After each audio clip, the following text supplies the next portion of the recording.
Saudações a todos, bem-vindos a mais um Na Taverna com Plutão. Eu estou aqui com duas feras na astrologia, o Elias Mendes e o Guilherme Salviano, astrólogos muito experientes, inspiradíssimos, estão sempre com alguma novidade na cabeça e compartilhando com a gente. E hoje o nosso tema é bastante livre, livre com algumas diretrizes, né? Requintes de crueldade, né? Com requintes de crueldade. Eu vou passar aqui a bola para cada um se apresentar rapidinho, mas eu já vou aqui mandar uma dica para o que vocês vão observar a gente falando aqui ao longo dessa aproximadamente 1 hora, ou meia hora, ou 15 minutos, depende. Então, olha só, Elias, você que chegou primeiro aí, fala. Deixa eu tirar o meu PIN aqui. Elias, fala aí, dá uma apresentada aí. Então, eu sou o Elias Mendes, eu sou astrólogo profissional desde 2008. Estudo astrologia há mais tempo, assim, desde adolescente, né? E sou autor do site Mega Astrologia. Escrevo artigos de astrologia e tal, trabalho com atendimentos, palestras, assim por diante. Maravilha. É isso aí. Maravilha. Doutor Guilherme, manda ver. Bom, quem dera o doutor, né? Eu sou astrólogo também. Eu também comecei a estudar astrologia na aborrecência, aí, como o Elias. Fazia aqueles atendimentos como cobaias das turminhas do colegial, né? Prestava uma assessoria também para psicóloga. Eu comecei bastante lendo astrologia psicológica, Liz Green, Arroyo, e a galerinha da astrologia mundial também. Formado na Escola GE, aqui de São Paulo, grupo de estudos de astrologia. Você também trabalhou com aquele material do 0800, né? 0900, na 900. verdade, né? 0800 Isso. É de graça, 900 paga. Era R$ 3,99 por minuto a consulta. Na verdade, foi um laboratório que eu... isso que eu ia te perguntar, uma escola, né? Aquilo foi um laboratório. Eu tinha 19, 20 anos e eram centrais de atendimento que ofereciam esse tipo de serviço de consulta por telefone. Então, o mais famoso era o Walter Mercado, Ligue Já, né? Tinha o Instituto Omar Cardoso, que usava o nome dele, a Norma Bloom, a atriz, que era mística, e eram pessoas que usavam o nome deles para o media marketing desse serviço. Porque quem atendia mesmo era a galera o operariado eram nós, era a galera astrológica, né? Então, tinham astrólogos, tinham pessoas que liam também outras ciências como tarô, numerologia, e eu fiz durante 3 anos, na época jovem, dos meus 19 aos 23 anos, eu fiz parte desses trabalhos, né? A gente fazia parte era tipo um call center, né? O negócio movimentava a gente pra caramba. E isso é um dos temas que eu quero trazer para nós aqui. A popularização da astrologia, porque ela tem benefícios e mazelas, né? Tem coisas importantes e coisas totalmente desimportantes. Deixa eu só fazer uma listinha. Para massificar, ela acaba sendo muito diluída, né? É verdade. Mas deixa eu só fazer uma listinha do que eu estava comentando aqui com o Elias, porque o Elias chegou primeiro, a gente já começou a papear antes de você chegar, Guilherme. Assim, falar um pouquinho sobre a questão do medo, Saturno, a questão da esperança, Júpiter, né? A popularização da astrologia, suas mazelas e benefícios, e falar um pouquinho de teorias conspiratórias. Eu tenho um pouco de horror nesse negócio, mas enfim, né? De repente, vale a pena a gente tentar esclarecer alguma coisa. Ou piorar a situação. Mas, enfim...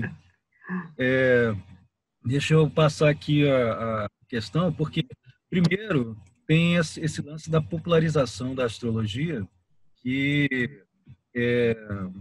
ela, assim, vendo daqui, como eu preferi não participar dessas atividades, eu também, como vocês, eu comecei a estudar astrologia, eu era muito garoto, né, adolescente também, comecei a trabalhar novinho também, eu tinha 20 anos.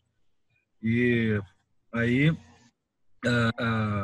Então, eu não participei exatamente desses grandes movimentos, que eram tipo 0900 ou horóscopo de jornal. Tinha sempre uma coisa assim meio, pô, estudei pra caramba, tal, não queria fazer.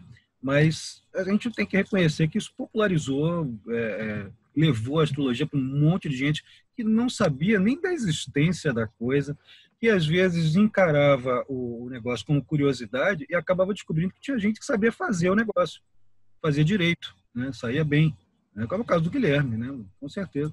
E então, assim, isso chamou a atenção de um público leigo, chamou a atenção de um público crítico, né? Pode ter piorado bastante as críticas sobre essa astrologia mais popular, porque ela acaba sendo muito resumida, né? O horóscopo de jornal, tal como a gente conhece no Brasil, não, aquele da Susan Miller, ele é bem denso, né? Ele é grande, ele é cheio tem detalhe pra caramba, e às vezes a gente até se reconhece, né?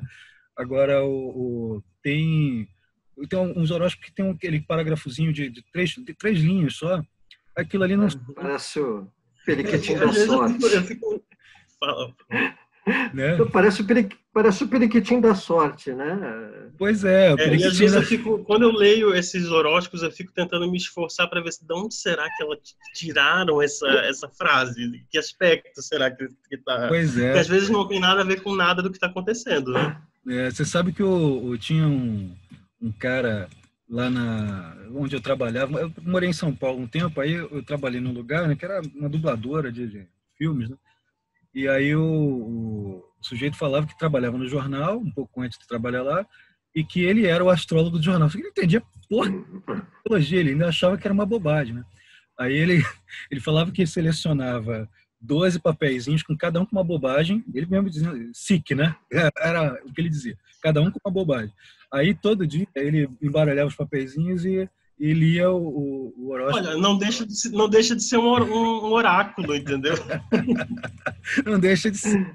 Pode ter alguma sincronicidade ali. Mas isso aí era aquela coisa que o Carl Sagan, depois ele até apresentou naquela série Cosmos, desqualificando a astrologia. Eu gosto muito do programa, adorava ver o Carl Sagan, mas ele tinha aquele raciocínio de cientista da época que era tudo compartimentado, né, a astrologia não funciona porque o signo que você ouve é isso aqui. Aí fez aquela experiência com um monte de universitário e pegava as mesmas interpretações que ele dava para um, dava para outros de signos diferentes, né? E todo mundo falava, nossa, bateu, né? Porque o cara tinha percepção seletiva, ele queria ver aquilo, né? Ele acreditava naquilo. Então, realmente, nesse ponto de vista, para quem está buscando acreditar, vai funcionar. Só que sim. O lance da popularização também hoje tem uma diferença disso, né? Porque a gente consegue sair com muito mais facilidade do bendito signo solar, né? E olha que eu ainda recebo muita chateação em comentários de YouTube, de Facebook, alguém falando do meu signo e brigando porque na astrologia védica o signo é diferente, né? Como se aquilo ali fosse mudar a interpretação final. Não muda. Porque meu signo... Teve uma que escreveu assim, eu sou ariana, mas eu me sinto pisciana. E na védica eu sou peixes. Aí, quem sabe seu Netuno não está no ascendente? Quem sabe sua lua não é peixe? Quem sabe o regente do sol não está em peixe? Pô, Sim. Não, e a pessoa ela cria uma identidade em torno do signo que, na maioria dos casos, não tem relação nenhuma com a realidade. Assim, se for ver a análise mesmo da personalidade, não vai ter... O sol, às vezes, não tem esse papel todo no mapa de todas as pessoas, né? É a bendita uma variável, né? Uma variável. É uma variável de tantas outras. Às vezes a pessoa tem umas 3, 4 variáveis, né, que meio que descaracteriza a posição solar dela. E ela vai pôr a culpa, às vezes, na védica, vai pôr a culpa no ascendente, vai pôr a culpa na historinha do ascendente, daquela viagem da loira do banheiro do ascendente aos 29 anos, né? Então, as pessoas vão criando as lendas astrológicas através da... Quando é assim, a culpa na astrologia chinesa. A astrologia chinesa é diferente pra caramba e funciona. Funciona. Fazer um mapa funciona bem, pô. Então, bota neles para ninguém ficar se a mulher tiver que ser dragão, ela vai ser dragão dentro ou fora. Só o fato uma coisa que eu acho curiosa, eu tenho ascendente em Gêmeos, e sempre que eu falo que eu tenho ascendente em Gêmeos, quem me conhece presencialmente acha estranho, porque eu sou muito corpulento, eu sou grande, sou alto. E aí tem a ver com o meu signo chinês, na realidade, que é o boi, né? Então tem gente... daí tem esse subterfúgio chinês também aqui. Porque tem certas... nem tudo é tão literal assim, né? Tem vários fatores que modificam... É verdade, mas é só o fato da gente, vamos supor, o sujeito é capricorniano, mas tem o Sol dentro da casa 4, só essa variável já fez uma diferença monumental. Ele é um capricorniano. Vira uma antítese. Ele chora com comercial de margarina. Não é gelado, né? Não é uma coisa... Aqui jaz uma lua em Capricórnio que escreve poesia. Eu tenho Vênus em Libra. Então é um contraponto, né? E forma uma quadratura. Exato. Os padrões do mapa não vão sumir, eles vão se misturar. O que eu gosto de falar para o pessoal é que, mas eu tenho aquela coisa ali, o que é mais forte? Tudo. Você pode até ter exemplos, né? O planeta angular, o planeta muito aspectado, o cara que o Mercúrio está casime, aquelas coisas assim, você tem umas ênfases ou umas debilidades. Mas, de qualquer jeito, você está misturando padrões. É que nem você colocar tudo no liquidificador e sai cada hora um suco diferente. É uma orquestra com um tom maior aqui no violino, a outra ali tem um tom maior no violoncelo. Então o pessoal que fica com um pouco de dificuldade. E isso eu tenho visto difícil, né, de esclarecer dentro do pessoal que está começando a consumir astrologia, né, começando a se interessar, né, ou pelo menos vai lá para duvidar, para mostrar que está duvidando, né? Você sabe que isso me lembrou uma história recente aí que tá bastante pulsante essa semana, que voltou a conversinha da Era de Aquário, né? E aí o que acontece? Que a pandemia está abrindo o portal para a Era de Aquário, né? A pandemia, a abertura de portais. Na realidade vai ser muito bom para todo mundo. Não, eu estava fazendo um paralelo, por exemplo, nos anos 60, quando ocorreu a conjunção Urano-Plutão, né? Teve todo aquele movimento hippie, né? O Hair, Age of Aquarius, né?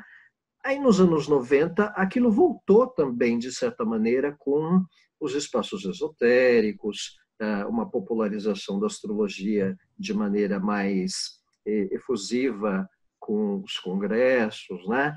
Era a conjunção Urano-Netuno, né? Aquela passagem dos anos 80 para 90, a astrologia bombou. Então, teve esse fator uraniano acentuado, né? Então, toda vez que acontece uma conjunção de Urano, uma grande conjunção de Urano, ou estamos prestes a ter uma grande conjunção em Aquário, a efervescência aquariana, digamos assim, né? O fator aquário do coletivo, do senso coletivo, das pessoas se ajudarem, né? Do movimentos em grupo, da solidariedade. De ficarem esquisitas, né? De ficarem esquisitas, Só que as eu pessoas, vou te ajudar, mas não me enche o saco não, né? As pessoas têm uma mania de peneirar o aquário do lado bom da história, né? Só consegue ver a luz do aquário. Mas não pensam no lado do rebelde sem causa, do quebrar padrões, do quebrar paradigmas, que não é algo ruim, é algo necessário, quebrar padrões, só que às vezes isso geralmente funciona quando você quebra a vidraça, quando você faz uma eletricidade a 180 volts, né? A 220 volts. Então, essas evidências de fatores uranianos e aquarianos, por causa de ciclos de Urano, né, de grandes conjunções de Urano, ou em Aquário, como nós teremos, né, o Júpiter e Saturno aí no fim do ano, estão dando mais essa referência, né, dessa ideia aquariana de que estamos chegando a uma nova era, blá, blá, blá, blá. Eu me pergunto uma coisa, assim, o que essas pessoas diriam se elas descobrissem que no ano que começou a pandemia de peste negra, lá em 1345, a gente teve uma conjunção de Marte, Júpiter, Saturno e Netuno em Aquário. Em Aquário, exatamente. E a nova era começou, efetivamente, quando a nova era começou, só que uma era que estava ali precisou ser ceifada, né? É o processo de disseminação. Então, aquilo que é antigo, aquilo que já não presta para mais nada, vai ser passando a rodo. E isso, calma, exatamente, uma relação com o vírus que a gente está vivendo, não. Isso não significa que pessoas que estão passando sofrimento, morrendo, isso aí, o velho tem que ir embora. Não é nada disso. A questão não é mentalidade. Até porque a conjunção que a gente tem esse ano não é em Aquário. Não é Capricórnio. Em Capricórnio. É uma questão de mentalidade sendo alterada. E ninguém fala de era de Capricórnio, né? Eles cismam com a era de Aquário. Né? Qualquer coisinha vai contra a era de Aquário, entendeu? E agora a gente tem essa baita dessa conjunção em Capricórnio e coitado de Capricórnio, né? Eu encaro a coisa da seguinte maneira. Você tem a gente tem uma expectativa coletiva de uma coisa melhor, né? De que alguma coisa meio apocalíptica, pensando apocalipse no sentido de revelação, né? A palavra grega apocalipse é revelação, não é destruição do mundo, né? Então, assim, todo mundo tem uma expectativa apocalíptica de que haverão os tais 1000 anos de felicidade que a gente vê nas escrituras e em todos os sistemas de crença, especialmente europeus, né? Então, quando vem qualquer evento que sacode a sociedade, todo mundo vai, pronto, chegou o apocalipse que estava previsto. Então, vai passar um cometa aqui perto, vai ter o apocalipse. Vai chegar o bug do milênio, vai morrer todo mundo, só vão sobrar os escolhidos. Então, é uma questão de projeção de sombra, né? Porque a gente acha que só os outros é que vão se danar, e a gente não. Está todo mundo no mesmo barco. As pessoas não conseguem enxergar que, de repente, isso é uma construção cultural e que parte disso pode até ter a ver, sim, com o processo de transição, mas parte é um exagero causado por essa expectativa, como a percepção seletiva que a gente tem. Quando a gente quer muito uma coisa, a gente vai ficar enxergando aquela porcaria o tempo todo. E outra coisa, eu gosto de dizer que se a Era de Aquário está chegando, de fato, ela está chegando muito gradativamente desde o século XVIII. Tá? É bem devagar. E mesmo assim, astronomicamente, não. Astronomicamente, o grau 29,59 de Aquário vai acontecer daqui a uns 400 anos, né, no ponto vernal. No zero dia, onde seria o zero de Ares vai ser o 29 de Aquário. E isso só daqui a 400 anos. Então, quando eu falo isso, às vezes, dando palestra, o pessoal fica chocado. Não estamos na Era de Aquário ainda. Mas é uma quebra de ilusão. Né? Tu vê que tem um monte de referência diferente, um monte de anos diferentes de início, um monte de cálculo diferente para quando vai começar. Tem quem considere o imaginário, né? A esfera, então aí já seria 2160, 2200, e dá essa discrepância. Vocês já viram também que teve gente levantando o Nostradamus para falar da pandemia? Toda hora tem uma profecia nova. É o Coringa, né? Qualquer coisa que acontece é o Nostradamus. Né? Só teve uma vez que eu tive que dar o braço a torcer. Foi o Raul Martinez. Uma vez ele escreveu um artigo, até o Fernando publicou lá na Constelar, muito tempo atrás, sobre 1999, né? E aquela centúria do Nostradamus. 1999, 7º mês do céu virá o grande rei do Angol-Moá. E aí ele foi fazer a pesquisa dele. O Raul Martinez era muito sério, né? Então ele chegou a dados bem difíceis de refutar, e o Nostradamus estava usando o calendário juliano. E quando ele foi fazer a contagem baseado no calendário juliano, deu setembro de 2001. Entendeu? Deu 9 de setembro, não deu 11. Tá? Mas olha só que coisa, né? Bateu na trave. Foi a margem de erro estava dentro do... proximidade de 2 previsões para o Império que ainda nem sonhava em existir. Quer dizer, a América não tinha nem sido descoberta, a Inglaterra ainda era uma... Pois é muita especulação, né? Mas que esse estudo foi bem interessante, porque Nostradamus é século XVI, então já estava acontecendo já aquela grande expansão marítimo-comercial ibérica e depois da Inglaterra, Holanda, França, começaram a fazer também. Então, isso já tinha uma relação, talvez, de expectativa mesmo, coletiva da população europeia. O Nostradamus pode ter sido um belo de um catalisador dessa expectativa, só que é bem provável que ele tivesse mesmo algum dom mesmo, alguma capacidade, fora o conhecimento vastíssimo que ele tinha de astrologia, heráldica, línguas diferentes, né, escritas diferentes. Então, o cara era realmente... Fenômeno. Né? Mas aí, gente, falando nisso, já que a gente está falando dessas modificações, partiu da popularização da astrologia para grandes teorias apocalípticas, né? Vamos falar de medo aí, que o Elias fez um artigo, rapaz, que eu adorei, um artigo sobre o medo, né? E falando, obviamente, do Saturno, né? Que explicou ali a entrada do Saturno, a expansão do medo. Fala aí um pouquinho, Elias. Sim. Eu não sei exatamente como que eu coloquei lá no artigo, né? Mas aqui, o que eu vejo assim desse momento que a gente está passando agora, apesar do Saturno estar entrando em Aquário, né? A gente ainda tem um fator muito dominante de Capricórnio e tem uma questão que eu vejo nessa transição de Capricórnio para Aquário, que é como se Capricórnio representasse essa resistência ao fim que está ali, é como se ele estivesse na beira de um abismo, está no topo da montanha, simultaneamente está na beira do abismo, e tudo que resta depois é um desabar, é uma queda, digamos assim, né? Aquário representando essa queda, a qual a gente teme e a gente tem tanto medo quando a gente ainda está, digamos assim, nesse estado de pensamento capricorniano.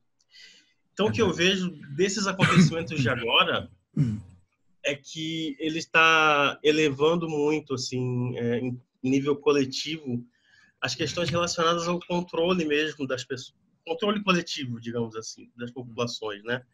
Eu acredito que a maior consequência que a gente vai ter desse período, dessas conjunções que a gente teve em Capricórnio, não vai ser necessariamente uma coisa que todo mundo tem, algumas pessoas têm idealizado, assim, mas principalmente indo para o lado capricorniano, uma elevação do autoritarismo e do controle digital sobre a vida das pessoas.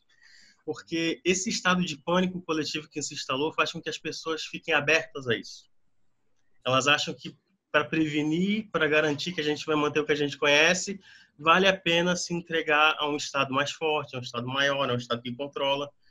Eu acredito que isso vai acabar sendo uma consequência. Especialmente quando a gente observa que na China, por exemplo, a gente teve... eles conseguiram, justamente por eles já terem essa estrutura estatal gigantesca, eles conseguiram conter a expansão da pandemia, né? E a gente está vendo que no Ocidente, às vezes por arrogância, às vezes por indisciplina, às vezes por não levar a sério, às vezes por um excesso de valorização da liberdade pessoal e individual, um excesso de individualismo, digamos assim. Isso é bem aquariano. As coisas estão meio fugindo mais ao controle, digamos assim, né? Exatamente. Agora, temos que pensar também que Saturno em Aquário é a direção... Assim, o que o Saturno faz? Quando ele passa num signo, ele direciona também, além do medo, a responsabilidade, a ponderação, a capacidade de estruturação. Então, fora todas essas questões, porque ele, assim, como você bem falou, ele tá ensaiando Aquário, né? Está ensaiando. Sim. Vai sair uns 4 meses só, até chegar ali em julho, volta para Capricórnio e vai fazer. Ele está ensaiando Aquário, a gente está meio que num auge de Capricórnio, na realidade. A gente está numa intensificação, assim, monstra dessa energia.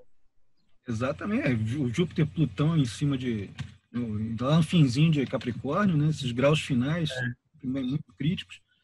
Uma prévia aí, né? 4 meses de um experimento, digamos, se é que dá para falar em alívio, né, do espaço capricorniano, mas dá a impressão que quando ele retornar para Capricórnio, é como se o inspetor da instituição voltasse para cobrar. Olha, vocês fizeram tudo direitinho? Não fizeram? Então vamos ter reincidência, né? Eu acho que a coisa tende a recrudescer. Eu acho que os cerceamentos vão recrudescer nesse finalzinho aqui, até Câmbaro, né? Cara, e é isso que, no final das contas, vai dar à luz a energia aquariana, entendeu? Porque se o autoritarismo não crescer, é como se Aquário não tivesse razão de existir. Aquela energia rebelde, aquela energia que quer se libertar de alguma coisa, ela precisa ter do que se libertar. Com certeza, assim. E eu ainda lembro de um conceito de alquimia, né, que o Jung usava muito, que era enantiodromia. Se você está exagerando por um lado, fatalmente a balança vai pender para o lado oposto. A carta da temperança no tarô, né?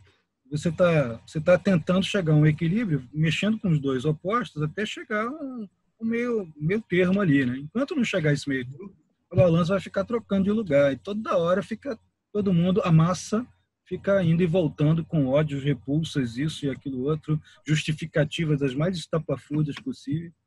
E quando chegar em Aquário, talvez quando chegar em Aquário, quando ele entrar em dezembro, né, 2020, aí as reações podem ser isso que a gente está vivendo coletivamente tem muito a ver com a psicologia da perda, né? Como que um indivíduo lida com a perda é como a coletividade está lidando com essa perda do mundo pré-pandemia. As pessoas vão precisar aceitar que esse mundo vai terminar e as coisas vão mudar bastante daqui para frente. E assim, então tem muita barganha, tem muita negação, as pessoas entram num conflito assim com isso, né?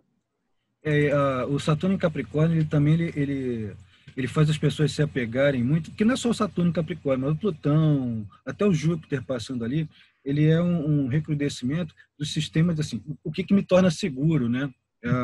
A intensificação e a cristalização, né, irremovível daquilo que parece nos deixar seguros.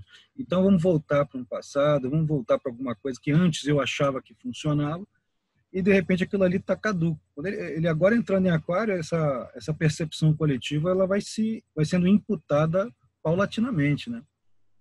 E, bom, isso aí em se tratando de medo, né? E aí, isso em termos de medo coletivo. E agora esperança, né? Porque esperança é um assunto de Casa 11, mas também em termos de planeta é um assunto de Júpiter, né? Não é um assunto de Urano, né? Urano não é o planeta da esperança. É interessante que o Júpiter, ele tem, na astrologia tradicional, ele tem Júpiter na casa 11. Ele fica muito feliz na casa 11, né? Isso, ele fica feliz ali na casa 11, onde ele está contente, né? Guilherme, o que tu acha? Assim, quais seriam as saídas? Porque esperança... Deixa eu só... Eu estou perguntando, mas eu vou dar uma minhoca na cabeça aqui. Porque... tem aquele filme como é que é o nome do filme? A Caminho da Liberdade. A Caminho da Liberdade, que os caras são presos na Sibéria injustamente. Aí, alguns são justamente, outros não. Mas eles tentam fugir, eles passam centenas, milhares de quilômetros a pé, né, na fuga deles. Bem capricorniana essa fuga, né, no meio daquele deserto de gelo. Exato, gelo depois no deserto mesmo, né? E aí eu fiquei pensando, o que será que fez esses caras? Porque isso aí é baseado numa história real, tá exagerado no filme, né? Tá romantizado, mas é baseado numa história real. Eu falei, o que será que fez esses caras suportarem aquele inferno todo que eles passaram para poder chegar no lugar e a jornada não terminava? Eu falei, pô, é uma jornada, né? Uma longa jornada. Tem uma hora lá que eu vou ter que dar um spoiler, né? Tem uma hora que a menina, que é a única menina que estava com eles lá, ela está quase morrendo, eles põem uma coroa nela, é uma coroa de espinhos, né? E ela serve como referência crística para eles, não é uma coisa religiosa. E eu falei, pô, é a esperança que está mantendo ele, porque fé, religião, a expectativa de um mundo melhor, de uma coisa melhor, é uma coisa jupiteriana. E aí eu fiquei pensando, o que faz a gente suportar uma coisa penosa, né? Que todo mundo fala mal da casa 12. O que faz a gente suportar uma coisa penosa, uma coisa difícil? Não é o Saturno. O Saturno faz a gente assumir a responsabilidade de ter que levar aquilo a cabo. Mas que a gente suportar mesmo é a gente saber que tem, ou pensar que tem uma luz no fim do túnel. Isso é jogo. Alguma coisa legal tem que acontecer, não é possível, né? A gente fica assim, né? Não, sabe que esse ano, para essas tratativas todas, está meio complexo, né? Porque vamos considerar o Júpiter. Se o Júpiter ele é uma referência do idealismo, uma referência da fé, o Júpiter está exilado, ele está exilado em Capricórnio. Tá... Aí ele vai encontrar... Tem depressão, né? Aí ele encontra Plutão em abril, em conjunção exata. Aí depois ele encontra Plutão em junho. Aí ele encontra Plutão em novembro. Né? Cara.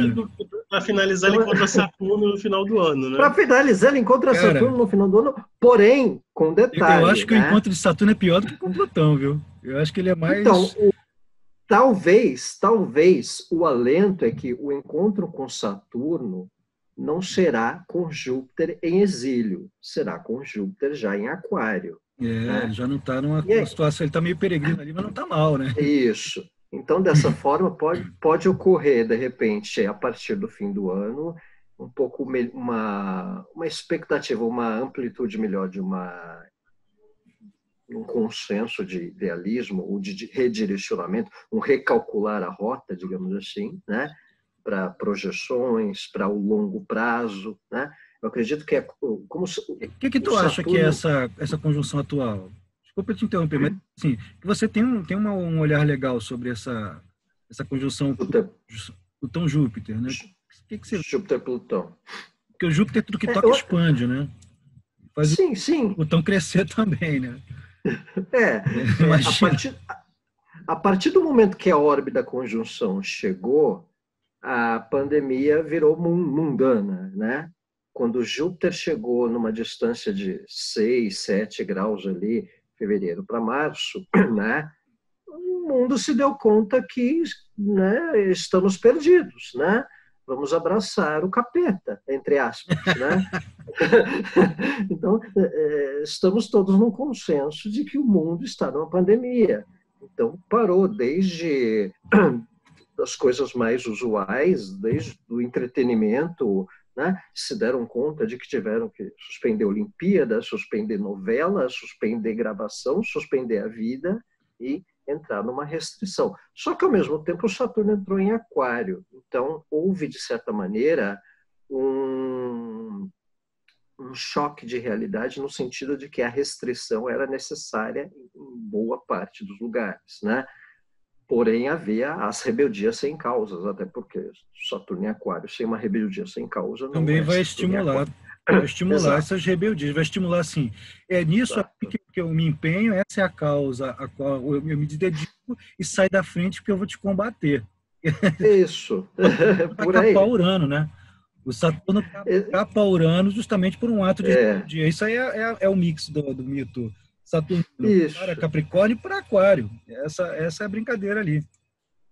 E o Júpiter-Plutão, ele também tem a parte, olhando para a parte idealista da história, se é que dá para ter, há um mergulho no conhecimento plutoniano da coisa. Então, por exemplo, uma conjunção Júpiter-Plutão, ela incide numa condição em que um senso coletivo proporciona uma condição do conhecimento para os temas plutonianos. Então, isso vem à tona a própria questão dos óbitos, a própria questão da expansão da mortandade, mas, ao mesmo tempo, um mergulho nas pesquisas dos temas plutonianos, como as pesquisas biológicas. Então, surgem bons infectologistas falando de possibilidades de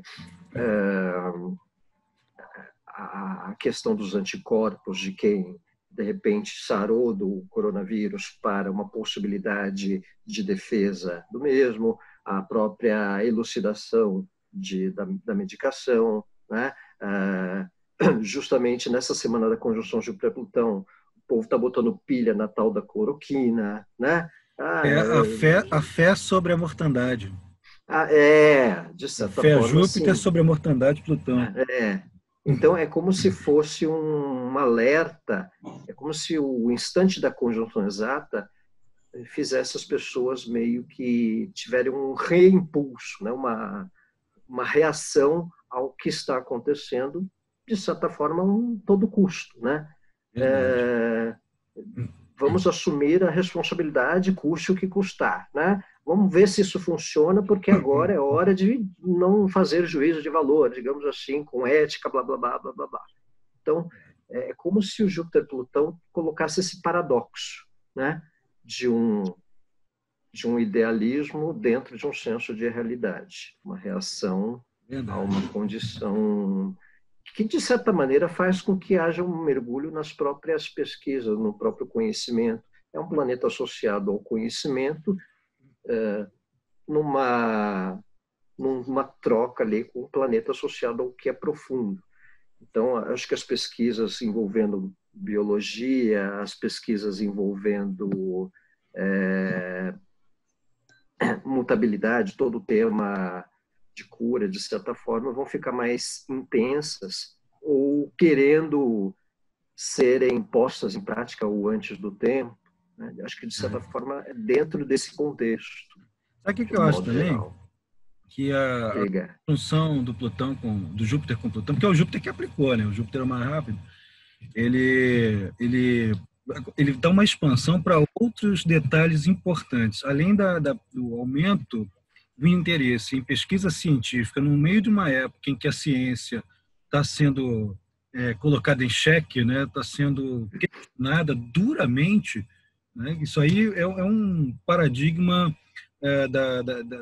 das conjunções que estavam acontecendo antes, Saturno, Plutão, né? O próprio fato de Saturno ter entrado ali em Capricórnio, depois chegado já próximo, nem fez a conjunção exata, só de chegar próximo, o questionamento severo sobre tudo aquilo que é confiável, né?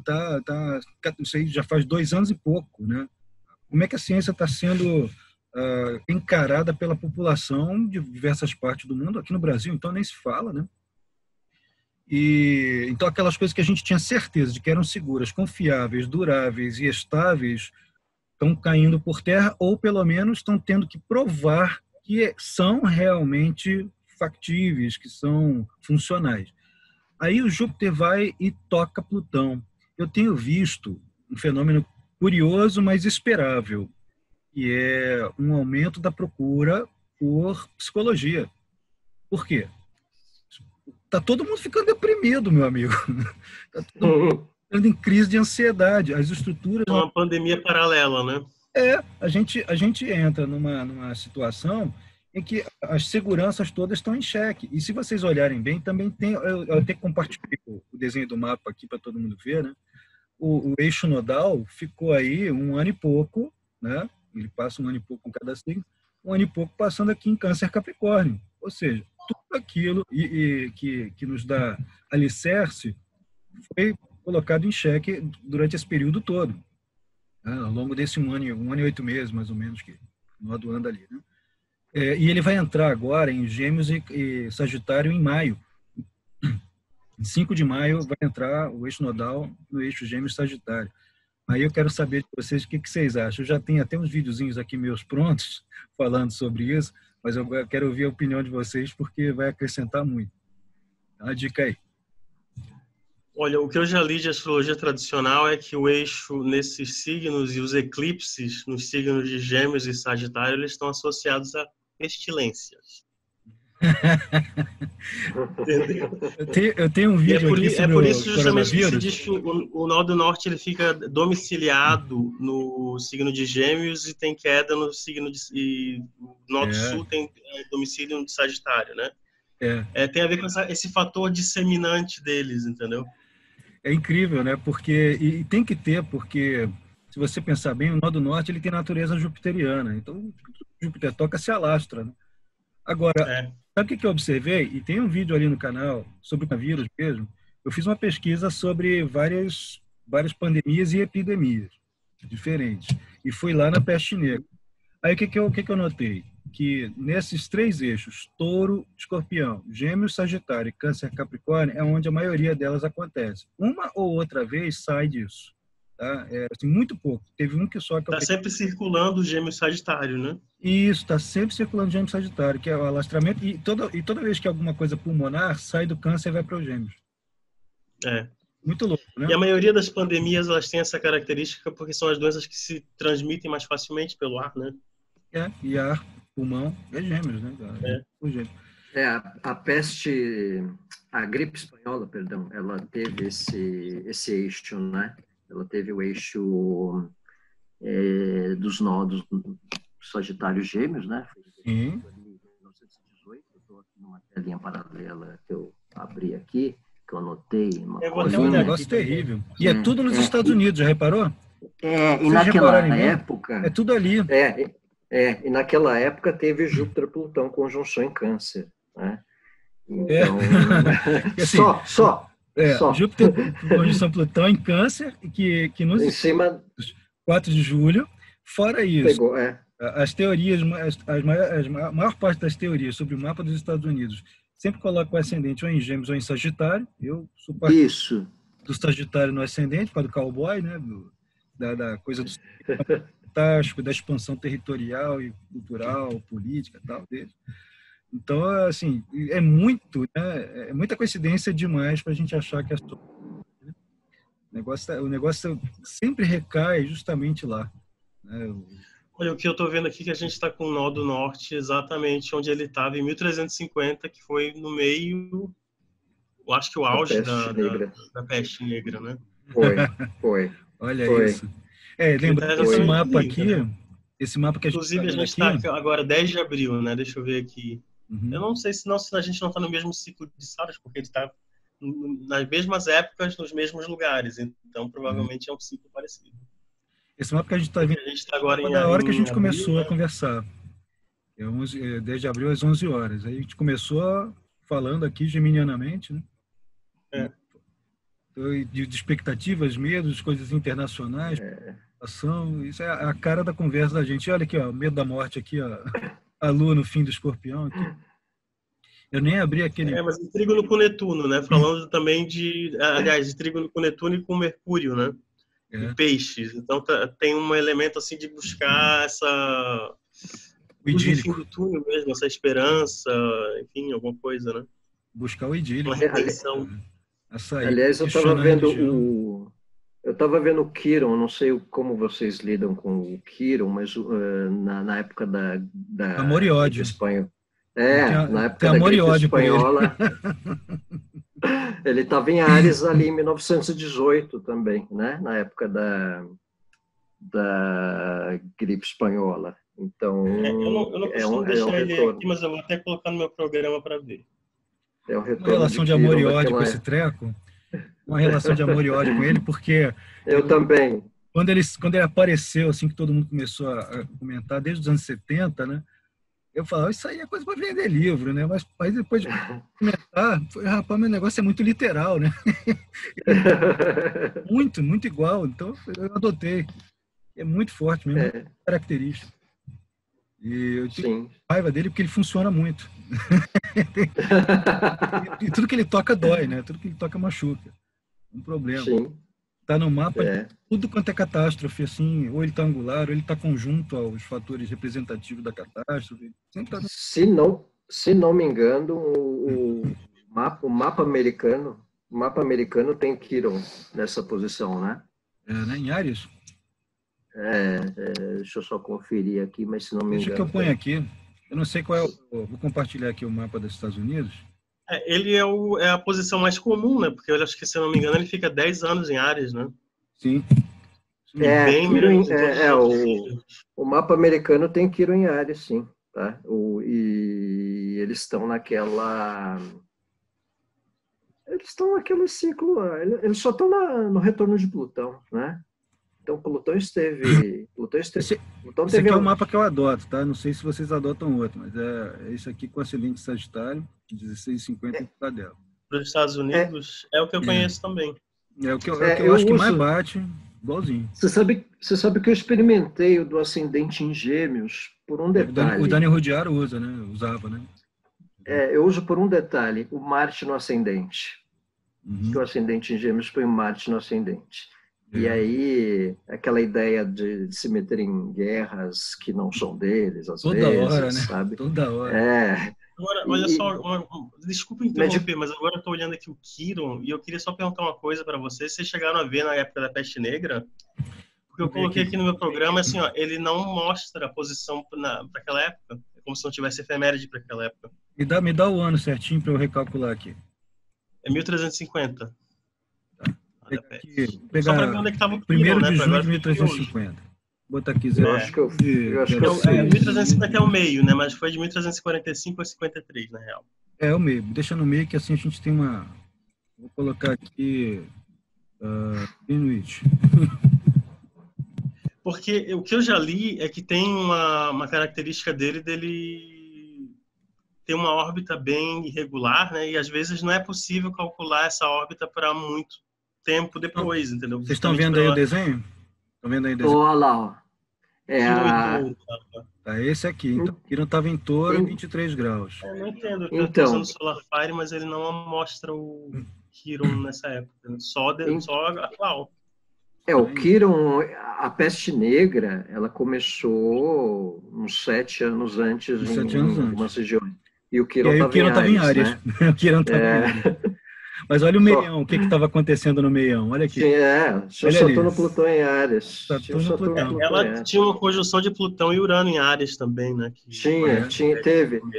Deixa eu animar aqui. Vou colocar em 1345 aqui para a gente ver. Isso aqui é legal. Olha, o primeiro semestre de 1345 tem muita familiaridade com agora, tá?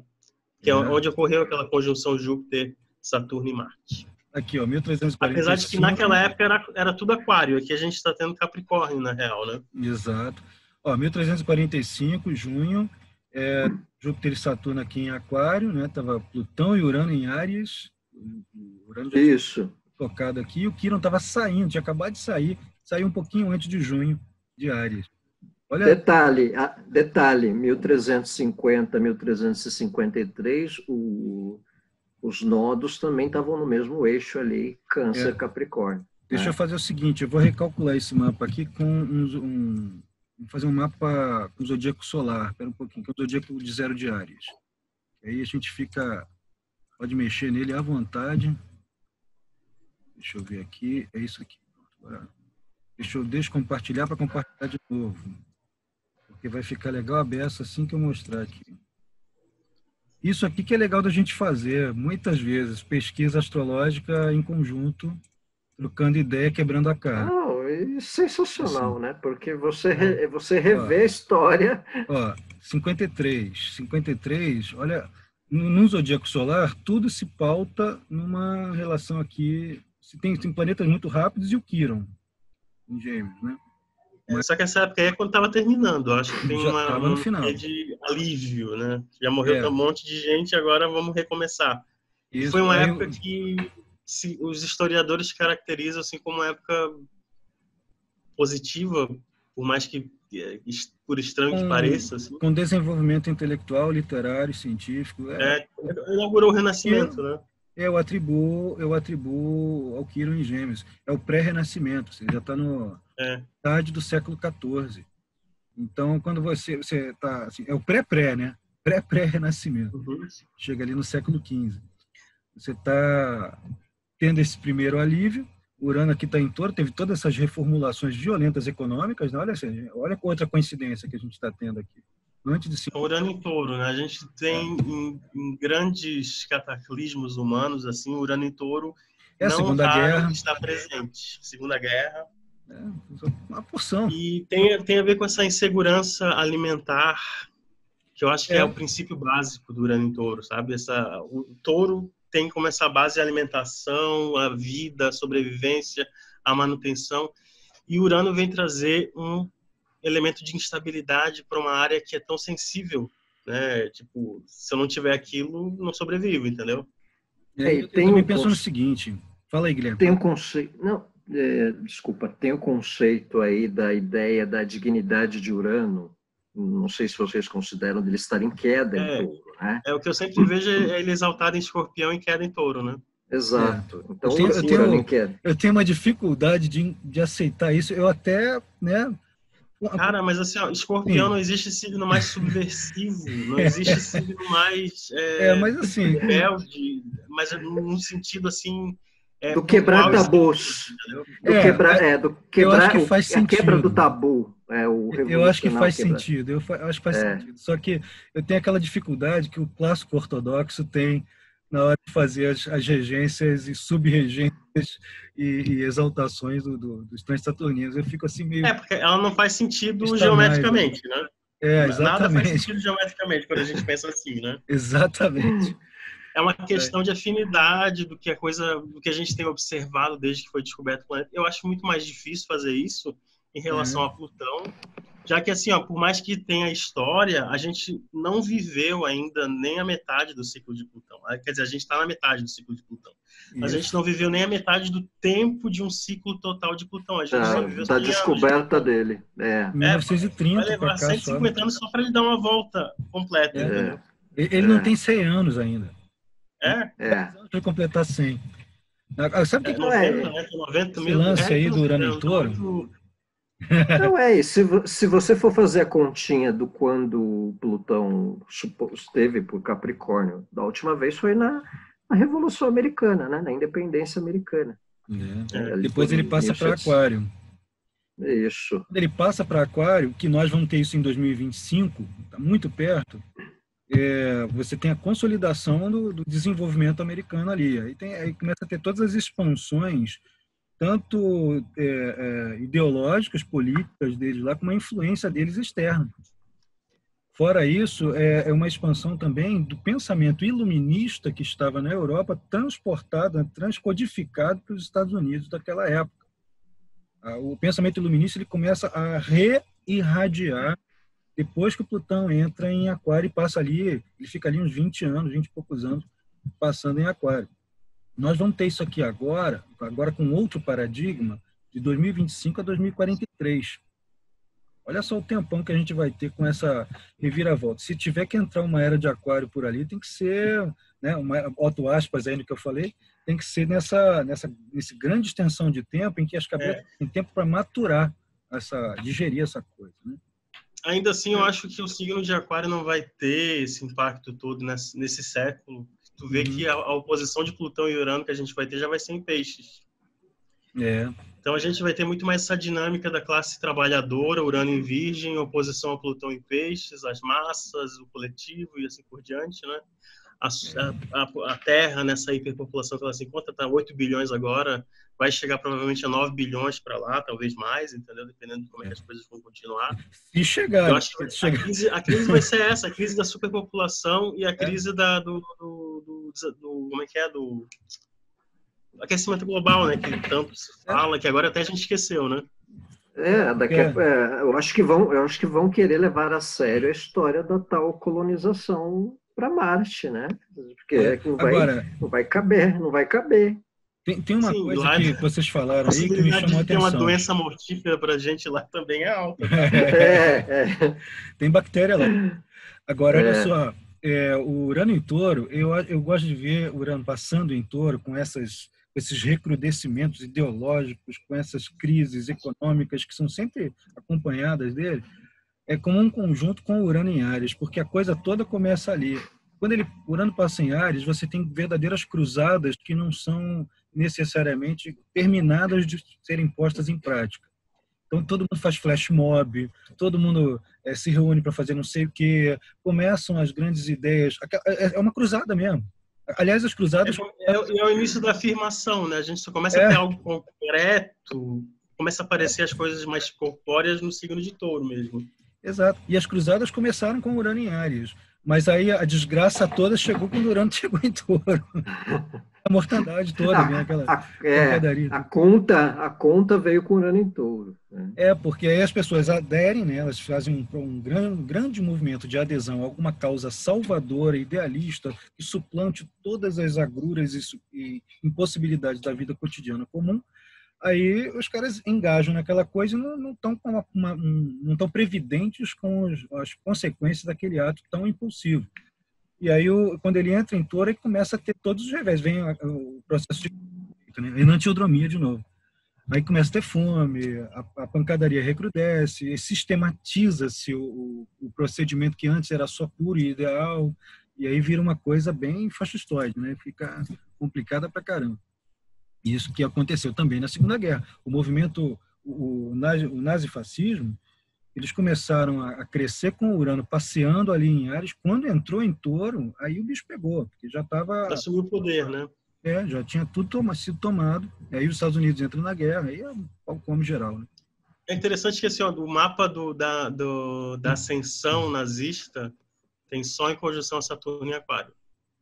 Olha só em conjunção a Saturno, isso no mapa do dia. Em 1933, quando o Partido Nazista assumiu o poder. Nossa, olha só. Além do Urano estar em Áries ainda, né? Todo mundo fala tão bem de Aquário, né? Teve uma menina que... Você está falando mal do meu signo? Eu falei, signo tem luz e sombra. Eu entender que esse signo nem é dela para início de conversa. Não é dela, você tem os 12, pô. Os 12 estão lá dentro, né? Então, assim, só não a vestimenta. Mal, né? Só tá teve uma vez que uma pessoa falou que eu era o único astrólogo que ela conhecia que falava mal de Saturno. Eu falei, o que eu falei mal? Você falou que ele obstrui. Ele não obstrui? Gente, ela ele não faz isso? Então, a sorte é dela. Pô, você nunca viveu um ciclo de Saturno num luminar, né? Num ascendente. Não sabe o que é isso, né? Bom, gente, eu deixar aqui para vocês acrescentarem algumas coisas. Vocês estão que nem eu e aquele meu amigo português, né, que a gente conversou bastante e a gente não tinha hora para acabar. A gente ficou 4 horas. Deu 1 hora, né? Era para ser meia hora, você tinha falado, deu 1 hora. Para ser meia hora, deu 1 hora. Então, assim, vou deixar para vocês se despedirem aqui para a gente poder terminar e a gente vai se encontrar de novo em algum momento, no tempo, no espaço, se a gente ainda conversar. Depois desses comentários. Foi um prazer, eu achei bem legal a conversa. Uma honra. Eu estava lembrando aqui, até para dar uma finalização, que individualmente esse grande ciclo em Capricórnio ele está impactando assim, 2 gerações especiais, 2 gerações marcantes, que é a geração 90, a geração Z, né? Uhum. A geração galerinha que está dos 28 aos 33 anos até agora, e eles têm Urano-Netuno entre 17 e 18 graus de Capricórnio. Então, toda essa leva toda está no 22, 24 graus de Capricórnio, as conjunções exatas, né? Então, meio que o mundo parando para eles, ou então recalculando a rota, né? E tem outra geração que é a de 81, 82, que tem Saturno conjunção Plutão ali pelos 26 de Libra, né? E o Saturno-Plutão de agora está com essa quadratura com essa galera toda, né? Então são 2 gerações, geração 28, 30 e poucos e 38, 40 e poucos, que estão num período de estagnação, ou de transição, ou de crise existencial, de recalculamento de rota, né? Marcando de forma muito consistente o próprio momento individual de cada um, né? Então o mundo está perto da primeira quadratura depois do retorno. Essa também é dolorosa. Essa também é redirecionamento de vida. Sim, e as pessoas têm a famosa quadratura de Plutão na época dos 38, 40, né? Chamada crise dos 40, e elas estão tendo com um kit combonete Tim, com Saturno junto, né? O dessa geração está bem pior do que da minha, porque assim... Porque não está sendo só o Plutão, está sendo... E é uma geração que está vivendo isso de maneira muito prematura, né? A que vive isso mais cedo é a que tem Plutão em Libra. É verdade. Não, assim, se a gente pegar no genericão da quadratura Plutão, que todo mundo vai passar quando tiver por volta dos 39 anos, né? Todo mundo chega ali e caramba, eu sempre soube. Todo mundo não, eu vou viver isso quando eu tiver 45 e a minha irmã, por exemplo, vai viver quando ela tiver 50 e assim por diante, vai começar a se alargar isso. Tá? Vai se alargar, Então, assim, a pessoa chega e fala assim, eu sempre... E tem a quadratura Saturno, que também vai acontecer quase que concomitantemente. E assim, a pessoa sempre soube intelectualmente que ela ia morrer um dia, mas ela nunca deu bola para aquilo. Mas quando chega nessa idade, 39, 40, rapaz, não vai dar tempo. E agora, o que vai acontecer da minha vida?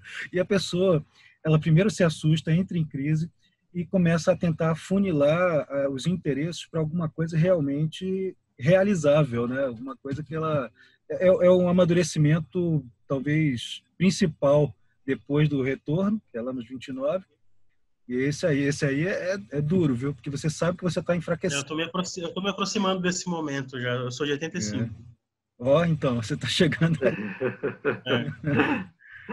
É isso aí.